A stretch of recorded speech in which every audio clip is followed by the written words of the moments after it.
નમસ્કાર મિત્રો, મારી યુટ્યુબ ચેનલ સંજય પટેલમાં આપનું હાર્દિક સ્વાગત છે। મિત્રો, આજે આપણે ધોરણ 6 વિષય છે ગણિત, તેનું પ્રકરણ 12, પ્રકરણનું નામ છે ગુણોત્તર અને પ્રમાણ। તેની સ્વઅધ્યયન પોથી જે આ વર્ષે નવી આવેલી છે તેનું સંપૂર્ણ સોલ્યુશન આજે આપણે આ વિડીયોની અંદર જોવાના છીએ। પરંતુ તે પહેલાં જે મિત્રો અમારી ચેનલમાં નવા છે, જેમણે હજુ સુધી અમારી ચેનલને સબસ્ક્રાઇબ નથી કરી, તે અમારી ચેનલને જરૂર સબસ્ક્રાઇબ કરે, વિડીયો લાઇક કરે, શેર કરે અને બેલ નોટિફિકેશન આઇકોન ઓન કરે, જેથી અમારા દરેક નવા વિડીયોની નોટિફિકેશન તમારા મોબાઈલની સ્ક્રીન પર મળી શકે। મિત્રો, આ દરેક વિડીયોનું PDF સ્વરૂપે સોલ્યુશન મેળવવા માટે તમારા મોબાઈલના પ્લે સ્ટોરમાં વિશ્વગુરુ સર્ચ કરી એપ્લિકેશન ઇન્સ્ટોલ કરી શકશો। તદ્દન ફ્રી એપ્લિકેશન છે, કોઈપણ પ્રકારનો ચાર્જ તમારે એપ્લિકેશન વાપરવાનો આપવાનો નથી। શરૂઆતની સ્ક્રીન આવી જોવા મળશે, તેમાં સ્વઅધ્યયન પોથી પર ક્લિક કરી ધોરણ પસંદ કરી વિષય પર ક્લિક કરતા વિડીયોના ઓપ્શન પરથી તમે વિડીયો જોઈ શકશો અને પીડીએફના ઓપ્શન પરથી તમે PDF સ્વરૂપે સોલ્યુશન મેળવી શકશો। ખૂબ જ સારી એપ છે, એકવાર જરૂર ડાઉનલોડ કરીને જોજો। ચાલો સોલ્યુશન શરૂ કરીએ। તેમાં પહેલું ઓપ્શનવાળા પ્રશ્નો છે 60 પૈસા અને 2 રૂપિયાનો ગુણોત્તર। ઓપ્શન ડી જવાબ આવશે। બીજું છે 12 પેનની કિંમત 60 તો 5 પેનની કિંમત કેટલી? Option A 25। ત્રીજું 7 એ 28 ખાલી જગ્યા છે તો ચોથો ભાગ છે। Option D. ચોથાની અંદર ઓપ્શન બી 20 જવાબ આવશે। પાંચમાની અંદર ઓપ્શન સી જવાબ આવશે। છઠ્ઠાની અંદર ઓપ્શન ડી, સાતમાની અંદર ઓપ્શન બી જવાબ આવશે। ખાલી જગ્યા પૂર્ણ કરવાની છે। પહેલું 8ના 7 ગણા 56 થશે, 8 સિત્તા 56।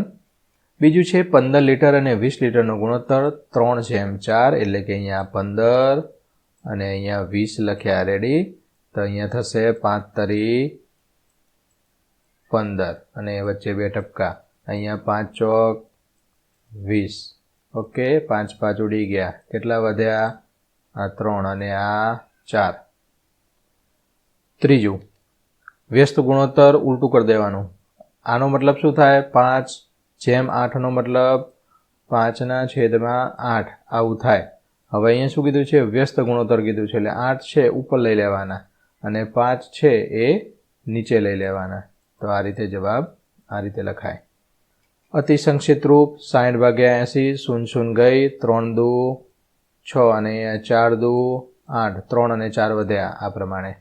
પાંચમું ગુણોત્તરને એકમ ન હોય અને છઠ્ઠાની અંદર 12 જવાબ આવશે। વિધાન ખરા છે કે ખોટા તે જણાવો, આ પ્રમાણે તમે ખરા ખોટા કરી શકશો। ગણિત એક એવો વિષય છે તમારે જાતે લખવાનું છે, ના સમજાય તો જ અમારા વિડીયોનો સહારો લેવાનો છે। આ ફક્ત સોલ્યુશન પૂરતા જ વિડીયો રેકોર્ડ કરવામાં આવી રહ્યા છે। ચોથું, નીચેના ગુણોત્તર શોધો 30 મિનિટ અને 1.5 કલાક। હવે અહીંયા મિનિટ આપેલી છે, અહીંયા કલાક આપેલો છે, તો આ કલાકને આપણે મિનિટમાં ફેરવવું પડે। 1 કલાક એટલે કેટલી મિનિટ? 60 મિનિટ થાય, તો 1 કલાકની 60 અને 0.5 એટલે બીજા અડધો કલાકની 30, તો 90 મિનિટ થઈ। તો 30 અને 90નો ગુણોત્તર શોધવાનો, 0 0 જાય, અહીંયા 3 તરી 9, ઉપર વધ્યા 1/1 થયા, એનો મતલબ આ 1 થયા, એનો 1/3 આવી ગયો જવાબ। આ રીતે કરી શકાય।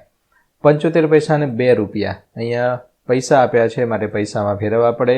2 રૂપિયાના 200 પૈસા થાય, 75/200, 25 તરી 75, 25 અઠ્ઠા 200, 25 25 ગયા, 3/8, એનો મતલબ 3 આ ઉપર હોય અંશમાં એ આગળ લખવાનું અને આઠડો છેદવાળો નીચે બાજુમાં લખવાનો અને વચ્ચે જેમ કરી દેવાના।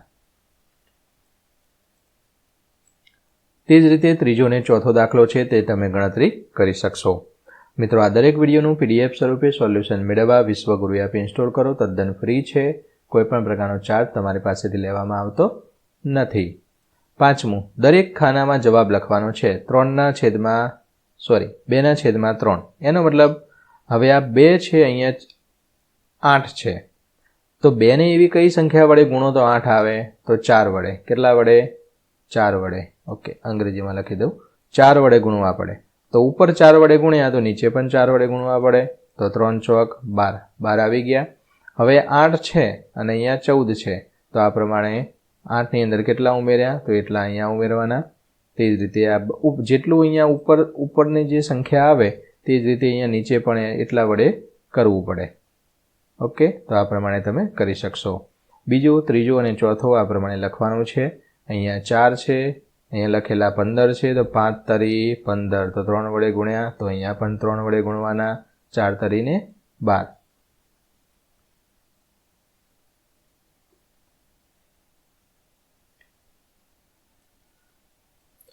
તે જ રીતે અહીંયા ચોકું 16, 4 વડે ગુણ્યા, તો અહીંયા 4 પંચા 5 ચોક 20, તો 4 વડે। ફરીથી બ્લુ કલર લઈ લઉં છું। અહીંયા 4 ને 6 ચોક 24, 6 વડે ગુણ્યા, તો 5 છંગ 30, અહીંયા પણ 6 વડે ગુણવાના। તે રીતે અહીંયા શું હતું, 2 સિત્તા 14, 7 વડે ગુણ્યા, તો નીચે પણ 7 વડે ગુણવા પડે, 3 સિત્તા 21। અહીંયા 2 છે, 2 ને 2 અઠ્ઠા 16, 8 વડે ગુણ્યા, તો અહીંયા પણ 8 વડે ગુણવા પડે, તો 3 અઠ્ઠા 24। ઓકે, સમજાઈ ગયું? આ રીતે કરવાનું છે। છઠ્ઠું, નીચેના ગુણોત્તરો સરખા છે કે કેમ તે તપાસવાના છે।